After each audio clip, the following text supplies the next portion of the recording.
Look it. Doesn't. You're just looking too I've gorgeous got for 20 pregnancy weeks. complex. I feel like I should be bigger. What's the magic?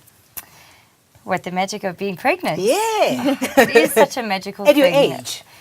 I think, I'm 31, I'll be Yes. 32 when the baby is born, and I just think times have changed. If I was in my 20s, if I think back to how I was in my 20s, I was just starting a career as a DJ. There was just no way I was going to be emotionally ready for it or financially ready for it. You know, I'm so fortunate now to have saving money. Before I wouldn't have a medical aid. When I was in my 20s, I didn't know what a medical aid was. Now I feel like I've got enough insurance, I've got enough cover, I've got enough savings, and my partner and I are ready for it emotionally, which is probably the most important thing. Absolutely. It's the emotional bit. It's a huge thing. It's really huge, but it's a magical thing. But why do women wait for so long? Do we really know that we're making more and more complications for ourselves? I think the older you get, the more you realize what having a child really involves.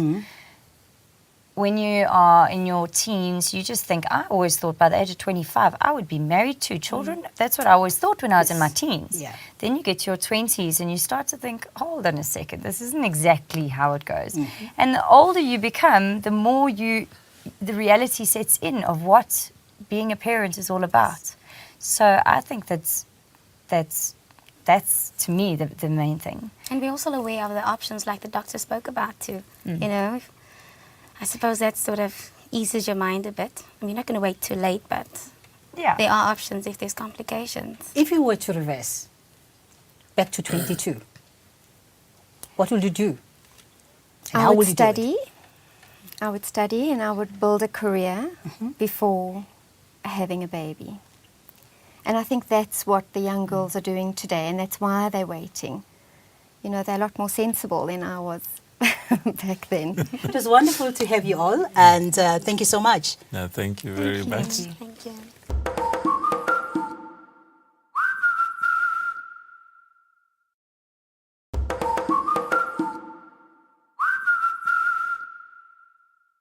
That silent moment when you realize your child is a victim of drowning is every parent's nightmare. Many times panic sets in before you can move into action. But it's your action that can make the difference between life and death.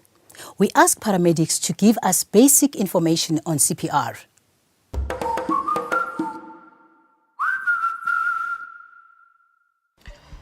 As a father myself, I understand what is the value and the meaning that our children provide to us. And this value and meaning can be removed in an instant.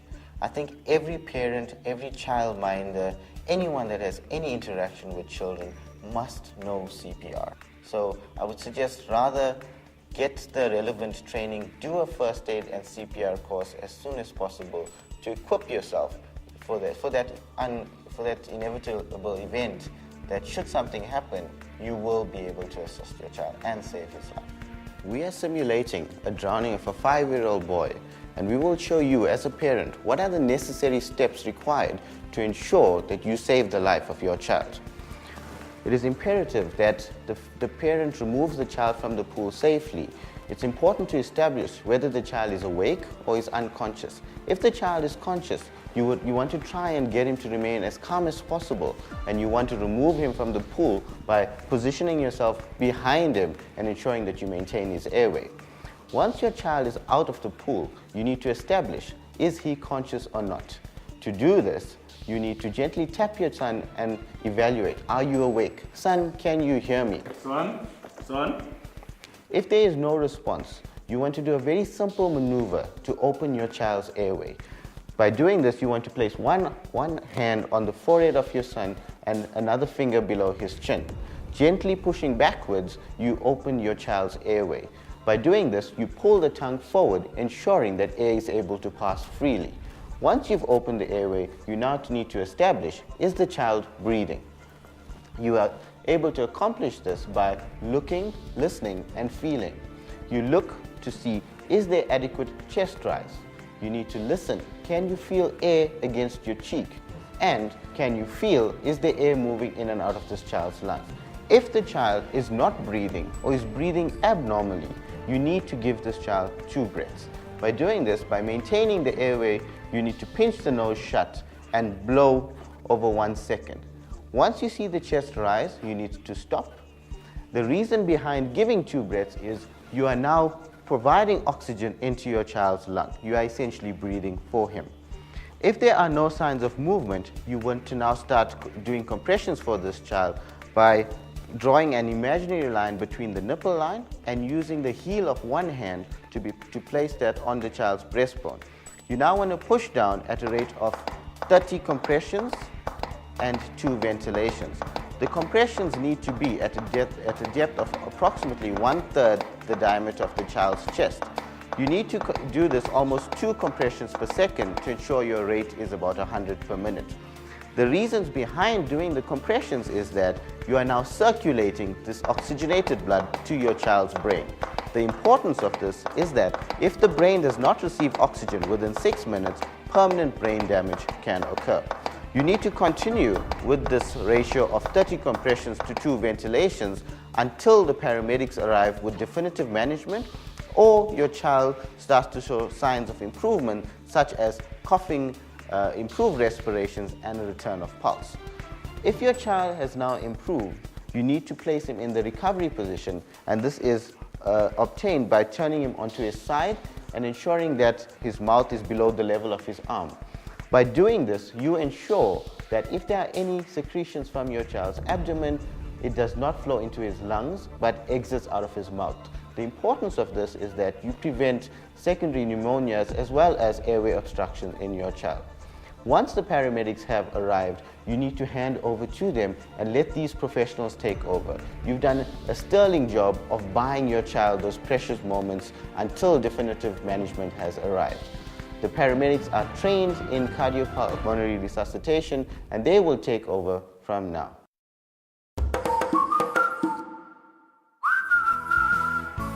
He buys a lot of toys. Because she buys me clothes. Because he gives me money. Today we empower families with the knowledge they need in the war against crime.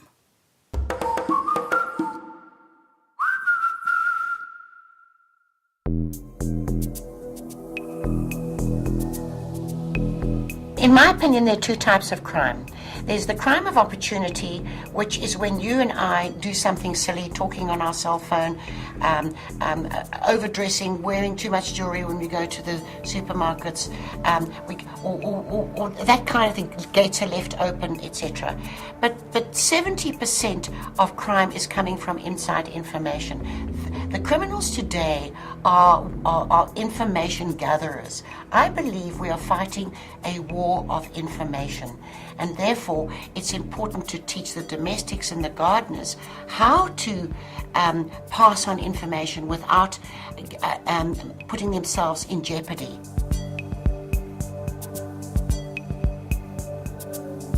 You must teach them the telephone numbers. You must teach them where they live. That is critical. You know that you cannot. I'm staggered by how many that you should have in their backpacks. They should have, if they're going to school or to a playgroup, they must have those kind of addresses in there. They must know what a telephone is all about. A telephone is not a game, not a toy. A panic button is not a toy. They need to know what security there is in a property, and you're not there to make them scared.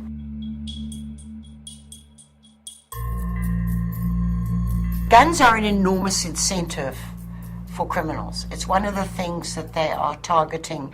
If they find out that there are guns in a house, you can be absolutely sure somehow that's going to leak out. I believe that a gun will be used against you. You must remember, I said it earlier, they don't come one at a time. That gun will be used against you. So, you know, even if you do end up shooting a criminal or wounding them or killing them or whatever, you're going to carry that for the rest of your life. Young children and guns, I have a terrible fear of that.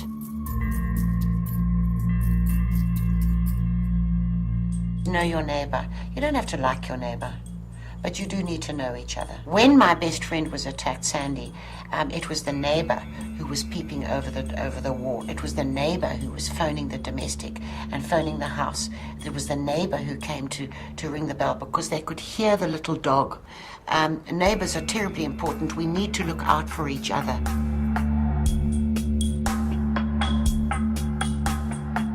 Quite honestly, I think the alternative is the legal way. And there are only two things that you can use legally as an actual weapon. And the one is a pepper spray. I think everybody should have a pepper spray. But you have to keep them away from small children, of course. I believe in a whistle. I think a whistle is a very good thing. I have a whistle on my key ring. So that's calling for help. And then, of course, you know, there are different types of stun guns. This is my favorite toy. I like this particularly because it looks like a cell phone. It's got a little torch. And this has got 1,400 volts. You know, a normal plug has got 220 volts if you stick your finger in it. This thing is 1,400 volts. And it's this thing, I mean, I wouldn't advise doing it here. Eh? I think you could have a heart attack. I think lower down is probably a better answer. That was some really empowering and valuable information. Next week, we talk about discipline, the do's and the don'ts. Goodbye.